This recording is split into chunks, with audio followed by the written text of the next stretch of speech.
Hi friends, మనమందరం స్వేచ్ఛగా జీవించాలనుకుంటాం. స్వేచ్ఛ అంటే ఏంటి?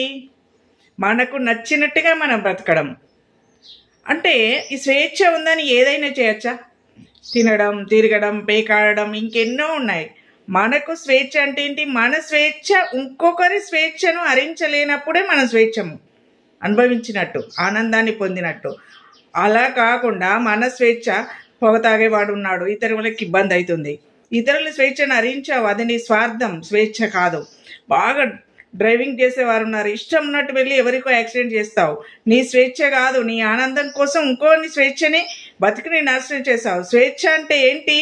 నువ్వు స్వేచ్ఛగా బతుకుతూ ఆ స్వేచ్ఛ ఎవరికి హాని కలిగించకుండా ఉండాలి, అప్పుడే నువ్వు స్వేచ్ఛగా జీవించినట్టు. కానీ ఇంకోరికి హాని కలిగించినప్పుడు అది నీవు స్వేచ్ఛగా జీవించినట్టు కాదు, ప్రతిబంధకంగా మారినట్టే, నీ స్వార్థమే.